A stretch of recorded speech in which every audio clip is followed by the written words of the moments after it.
Hit subscribe, drop your thoughts below, and stay with me, because what happened inside this jail will make you question every steel bar and locked door you've ever trusted. The sirens started at 2:17 a.m. Not the distant wail of city patrols. These were internal alarms, shrill, metallic, echoing through reinforced concrete corridors of Blackridge Maximum Security Jail. Red emergency strobes flickered across gray walls, slicing through the darkness like warning beacons. Correctional officers sprinted down Tier C, boots pounding against steel grates. Cell 312 stood open. Empty. The bunk was stripped. Mattress flipped. A vent cover dangled by one loose screw. The window, no larger than a microwave door, was shattered outward. And tied to the radiator pipe, swaying slightly in the early morning draft, was a rope. Braided. Made of bed sheets. Count again. Lieutenant Harris shouted, voice cracking through the chaos. But the recount didn't change anything. 3 inmates were gone. Marcus Velez, Derek Nolan, Andrei Petrov, all housed in the same high-risk wing. All awaiting trial for violent felonies. All considered escape risks. And somehow, in one of the most fortified facilities in the state, they had vanished. Blackridge wasn't some outdated county jail. It was a fortress built in 2004, motion sensors, layered fencing, razor wire, infrared cameras, electronic locking systems. In theory, no one left without authorization. But at 2:17 a.m., theory collapsed. By 2:31 a.m., state police were notified. By 2:45 a.m., helicopters were airborne. And by 3 a.m., roadblocks sealed off every highway within a 30-mile radius. Warden Evelyn Ross stood in the control room, staring at surveillance monitors replaying the last hour on loop. Her face was pale but steady.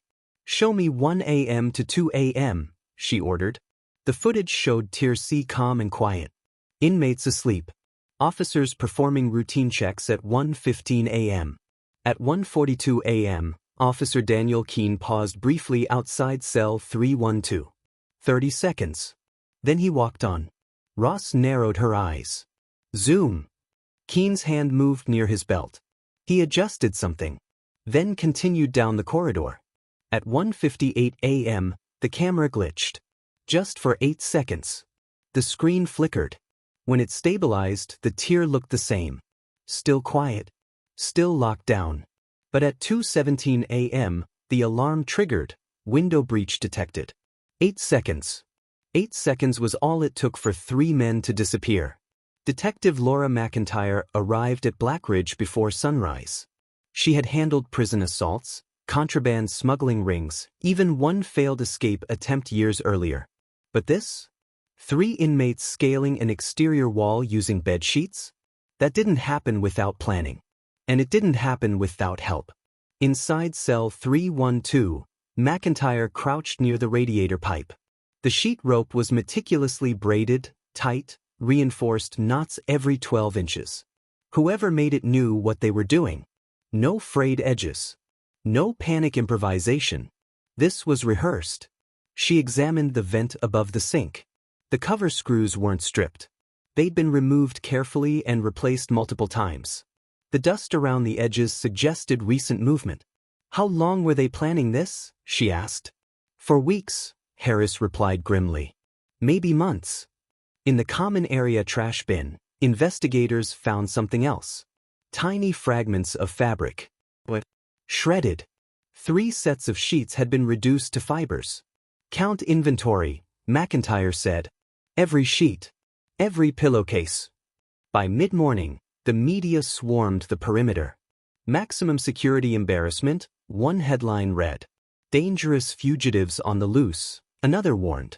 Marcus Velez, 32, faced armed robbery and aggravated assault charges.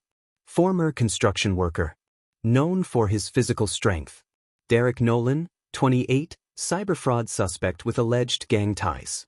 Arrested after a multi-state identity theft operation. Andrei Petrov, 35, charged with illegal weapons trafficking. Former mechanic. Skilled with tools. 3 different backgrounds. 1 shared cell block. And possibly 1 shared plan. McIntyre studied their intake records. Petrov had worked maintenance detail briefly before being reassigned. He would have learned basic infrastructure layouts. Velez had multiple write-ups for exercising in his cell late at night, pull-ups, push-ups, repetitive climbing motions using the bunk frame. Nolan had been caught once with a contraband SIM card. A SIM card? McIntyre's stomach tightened. Search every cell for electronics, she ordered. Contraband phones were rare in maximum security, but not impossible. Smuggled in by visitors. Dropped by drones. Corrupt staff. At 11:14 a.m., a correctional officer found something inside the ceiling panel above the showers. A phone. But wrapped in plastic. Still warm. Call logs showed dozens of outgoing calls over the past month. All to the same number. Registered to a prepaid account purchased at a gas station 2 towns over. The last call? 1:37 a.m. 20 minutes before the escape. McIntyre leaned back in her chair. This wasn't spontaneous, she said quietly. They had outside coordination. She requested tower pings for the prepaid phone's location history. It had activated repeatedly near the industrial park west of the jail. An industrial park that bordered the outer perimeter fence. Blackridge's external wall stood 30 feet high, topped with razor wire coils and monitored by thermal cameras. Yet at 2:12 a.m., one of the outer cameras briefly shifted downward, just slightly. Maintenance logs showed no scheduled adjustments. Who has access to camera calibration? McIntyre asked. Warden Ross hesitated. Control room staff. IT maintenance. Supervisors. Anyone else? Ross didn't answer immediately. Then, Officer Keene. Daniel Keene. The same officer who paused outside cell 312 at 1:42 a.m. McIntyre requested his personnel file. 5 years on the job. Clean record. No disciplinary action. Married. 1 child. Mortgage. Financial records revealed something new. 2 weeks earlier, Keene's bank account received a deposit of $12,000. Labeled, consulting. From an LLC with no online presence. McIntyre felt the case shifting. Inside help. Outside coordination. 3 inmates with complementary skills. And a guard who suddenly had extra cash. But why risk it all? At 3:40 p.m., state police found something else, about a mile from the prison fence. A discarded bundle of sheet fabric caught in a thicket.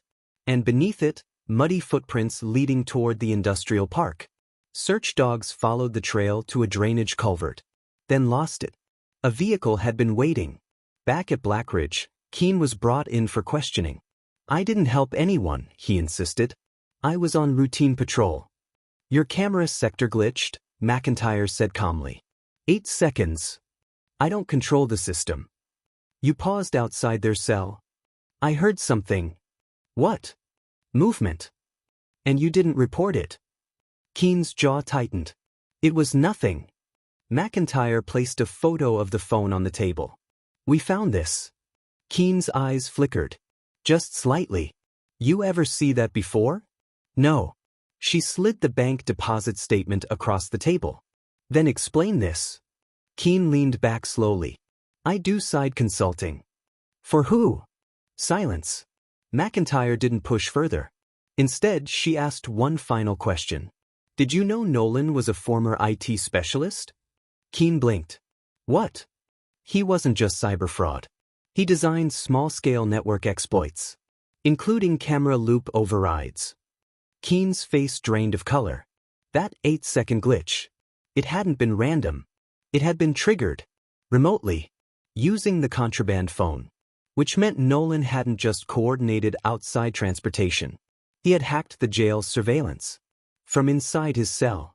And if that was true, then the rope made of sheets wasn't the most dangerous tool they had. It was the phone. As McIntyre walked out of the interrogation room, her radio crackled. Detective, the dispatcher said urgently. We just got a 911 call from the industrial park. What happened? There's a warehouse fire. Her pulse spiked. Any sign of the inmates? The pause. Yes. Smoke billowed into the darkening sky as fire crews battled flames tearing through a storage facility less than 2 miles from Blackridge. Inside the burning structure, officers found something that changed everything. A body, bound, wearing a Blackridge correctional officer uniform. But it wasn't Daniel Keene. And that meant the escape wasn't just about freedom anymore. It was about something far more calculated. And someone else inside the jail was still involved. The warehouse was still smoldering when Detective Laura McIntyre stepped beneath the sagging metal frame and into the smell of burned plastic and diesel fuel. Fire crews had knocked down the worst of it, but smoke clung low to the concrete floor, curling around overturned crates and blackened shelving.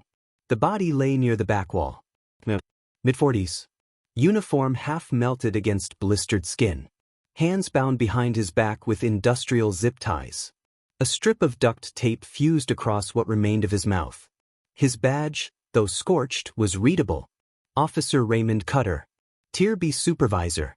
Not scheduled to work that night. McIntyre crouched carefully beside the body, eyes scanning the perimeter. The burn pattern wasn't chaotic. It radiated outward from a single ignition point near a pile of cardboard boxes soaked in accelerant. This wasn't an accident. It was a message. Cutter's boots were caked in mud, fresh, thick, the same clay-heavy soil found along the drainage culvert behind Blackridge. He was here before the fire started, one of the arson investigators said. Accelerant was poured after he was restrained. Whoever did this wanted the building destroyed. Or the evidence, McIntyre replied. Cutter's patrol vehicle had been found abandoned 2 blocks away. Engine cold. Keys missing. She stood and looked toward the loading bay door, now twisted from heat. Tire marks were visible in the soot-covered pavement outside. Wide tread, possibly from a commercial van. 3 inmates escape. A prison officer is kidnapped and burned in a warehouse near the extraction point. This wasn't chaos. It was choreography. Back at Blackridge, Warden Ross looked 10 years older than she had that morning. News of Cutter's death had detonated through the facility like a shockwave. Officers whispered in tight clusters. Some stared at the floor. Others stared at Keene.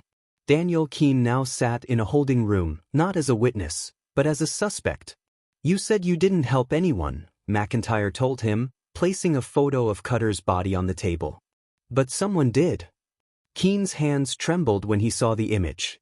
I didn't know about that, he said quickly. I swear. You took money. I told you it was consulting. For who? She pressed. Keene swallowed. His eyes darted toward the mirrored glass. You don't understand. Then make me understand. Silence stretched long enough to feel deliberate. Then he leaned forward. They contacted me online. Who? I don't know. It started on a forum, anonymous messaging. They said they were investigative journalists looking into security vulnerabilities in state facilities. They wanted inside perspective. And you believe that? They showed credentials. Articles. Links. Fake. I don't know. His voice cracked. They paid me to answer questions. General stuff. Shift rotations. Camera maintenance schedules. McIntyre felt the weight of it settle. Information. Not action. Small pieces. Harmless alone. Deadly together. You ever meet them? No. Did you adjust the camera that night? Keene hesitated. Yes. Why? They told me there was going to be a stage test. That it was authorized. Just a temporary calibration. And you believe that? He looked down. They sent half the money up front. How much total? $25,000. McIntyre exhaled slowly. You sold the blind spot. Keene didn't argue. By midnight, state police confirmed the prepaid phone's last known GPS ping. It wasn't just near the industrial park. It was inside it. Specifically, inside Warehouse 14, the one now reduced to smoking ruin. Which meant Nolan had been coordinating with someone physically present at that location. But why kill Cutter? McIntyre requested Cutter's call logs. At 1:05 a.m., Cutter received a call from a restricted number. At 1:11 a.m., his phone pinged near the prison's outer fence. At 1:32 a.m., it moved toward the industrial park. He had been lured. Not random. Targeted. Security footage from a traffic camera 2 miles west of Blackridge showed something else. At 2:21 a.m., just minutes after the escape alarm, a white utility van sped through a red light. License plate partially visible. Registered to a defunct HVAC company. The company's listed owner? Andrei Petrov's older brother. The mechanic. The one who once worked maintenance detail inside the jail. This wasn't 3 desperate inmates improvising freedom. This was a coordinated extraction. The next development came at 3:17 a.m. A patrol unit spotted the white van abandoned near a wooded area off Route 16. Doors open. Engine cold. Inside, officers found burned clothing, prison-issued shoes, and something else. A second phone. This one intact. Locked, but buzzing with incoming messages. Forensics bypassed the passcode within hours. The messages were encrypted, but fragments were readable. Phase 2 begins. Clear the trail. Package secured. Package. McIntyre stared at the word. Package wasn't 3 inmates. Package was singular. She returned to Blackridge and reviewed inmate transfer records from the past 6 months. One name surfaced repeatedly in Nolan's visitor logs. Elias Voss. Former financial executive. Serving a 40-year sentence for orchestrating one of the largest pension fraud schemes in state history. Billions lost. Thousands financially ruined. Unlike the others, Voss wasn't violent. He was strategic. And housed in Tier B. Under Cutter's supervision. McIntyre's mind raced. What if the escape wasn't about Velez, Nolan, or Petrov? What if they were the distraction? At 6:40 a.m., a surprise headcount revealed something chilling. Elias Voss was still in his cell. But his mattress was stuffed with bundled towels. His bunk shaped to resemble a sleeping body. And the man in the bed? Wasn't Voss. It was another inmate. Unconscious. Wearing Voss's uniform. The real Elias Voss was gone. The timeline snapped into focus. Tier C's dramatic rope descent. The triggered alarm. The burning warehouse. All noise. All spectacle. Meanwhile, during the chaos, Voss had been walked out through a secondary access corridor. A corridor overseen by Officer Cutter, who was later found bound and burned, which meant Cutter hadn't been part of the plan. He had discovered it, and paid for it. McIntyre felt the air leave her lungs. 3 inmates scaling a wall would dominate headlines. But the true objective was a financial mastermind walking calmly through a blind spot created by bribery and digital sabotage. Voss hadn't climbed a rope. He hadn't needed to. He had architects. And money. Lots of it. Bank records tied to shell companies began surfacing before noon. Funds moved weeks earlier into offshore accounts. Payments staggered in precise increments, just below federal reporting thresholds. $25,000 to Keene. $50,000 to a logistics consultant in another state. Untraceable crypto transfers tied to Nolan's known digital aliases. Voss had orchestrated his own extraction from inside a maximum security facility, and used 3 volatile inmates as cover. But one question remained. Where was he now? At 1:15 p.m., Interpol flagged something unexpected. A private jet filed a flight plan from a regional airport 70 miles away. Destination, Reykjavik. Filed under a corporate travel exemption. Passenger manifest included a single name. Elias Voss. McIntyre's heart slammed against her ribs. The flight departed at 4 p.m. It was now 1:22. She grabbed her phone. Ground every private aircraft within a 100-mile radius, she ordered. Now. The response came back cold. Jurisdictional clearance required. We're working on it. Working on it wasn't fast enough. By 2:03 p.m., surveillance confirmed a black SUV entering the regional airport's private hangar.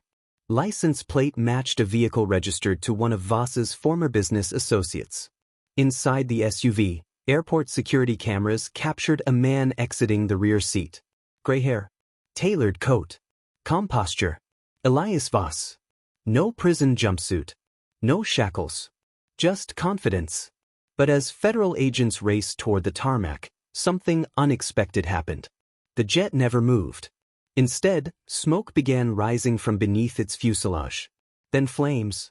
The aircraft erupted into fire before clearance was even granted. Explosion containment crews rushed forward. Inside the burning wreckage, investigators later found charred remains in the cockpit. But dental records didn't match Voss. The body belonged to the pilot. There was no sign of Elias Voss anywhere on the runway. He had staged a second illusion. And while every agency focused on the airport inferno, a different aircraft, smaller, unregistered, lifted off from a rural airstrip 20 miles north. No flight plan. No passenger list. By the time radar identified it, the plane had already crossed state lines. McIntyre stared at the map, jaw tight. Voss hadn't just escaped prison. He had weaponized distraction at every level. And if he had access to offshore funds and loyal contacts, he wasn't running scared. He was executing a plan years in the making. Her phone buzzed with a final update from cyber forensics. They had decrypted one last message from the abandoned phone. Sent at 2:09 a.m. Asset retrieved. Phase 3 authorized. Asset. Not prisoner. Not man. Asset. McIntyre looked up at the prison walls rising against the darkening sky. This was never about 3 inmates climbing down sheets. It was about a financial empire walking out the front door. And if Phase 3 had already begun, then the escape was only the beginning. By nightfall, every major highway leaving the state was under surveillance. State troopers manned checkpoints. Helicopters traced slow arcs across blackened farmland. News stations blared urgent headlines about 3 violent inmates on the run. But Detective Laura McIntyre wasn't looking for 3 desperate fugitives anymore. She was hunting a man who thought 5 moves ahead. Elias Voss. By 8:12 p.m., Federal aviation analysts reconstructed the radar ghost of the unregistered aircraft that lifted off from the rural strip north of the airport. It flew low, beneath primary radar for most of its path, hugging the Appalachian terrain before climbing sharply near the Virginia-Tennessee border. Its final transponder flicker vanished over a private airfield registered to a shell corporation tied to a dissolved investment firm, one that, years earlier, had quietly funneled millions through pension portfolios Voss once managed. He hadn't improvised this. He had built it. A convoy of unmarked SUVs rolled toward the Tennessee airfield under cover of darkness. McIntyre rode in the passenger seat, laptop open, reviewing financial transfers that had occurred within hours of the escape. Hundreds of microtransactions. Accounts waking up after years of dormancy. Funds moving in coordinated bursts toward 3 destinations: a real estate trust in Malta, a logistics company in Panama, and a charitable foundation in Switzerland. All tied, through layers of obfuscation, to Voss's former associates. Phase 3 wasn't about hiding. It was about activating. When they reached the airfield at 11:03 p.m., the runway lights were still warm. A small twin-engine turboprop sat near an isolated hangar, engines silent, door open. Inside the hangar, agents found discarded flight gear and a portable satellite uplink system. But no Voss. On a folding table lay something else. A laptop. Still on. Encrypted, but not locked. Forensics rushed in. Within minutes, they found a live data stream. A video feed. It wasn't from the airfield. It was from inside a conference room. 3 men sat at a polished glass table somewhere overseas. One of them, gray-haired, composed, wearing a tailored navy suit, leaned toward the camera. Elias Voss. Alive. Untouched by prison. He looked directly into the lens. By the time you're watching this, he began calmly, the narrative will already be wrong. The room around McIntyre fell silent. You will believe this was an escape fueled by desperation, Voss continued. 3 criminals scaling a wall. A tragic casualty. A rogue prison employee. But desperation is inefficient. I prefer leverage. The video feed glitched slightly, but his voice remained steady. For years, I have studied institutional weakness. Prisons. Banks. Governments. They rely on assumption. On complacency. On the belief that systems are secure because they have always been secure. He folded his hands. The escape was not the objective. It was proof of concept. McIntyre felt something colder than fear settle into her chest. Proof of concept. Behind Voss, a digital screen displayed stock tickers and financial dashboards. Markets were reacting, subtly but visibly. Insurance companies tied to state correctional systems were dropping. Private security firms were spiking. And while authorities allocate resources chasing visible chaos, Voss said, capital shifts. The feed cut to a chart. Billions in short positions triggered hours before the prison break. Investments designed to profit from institutional embarrassment and security failure. He had bet against the system.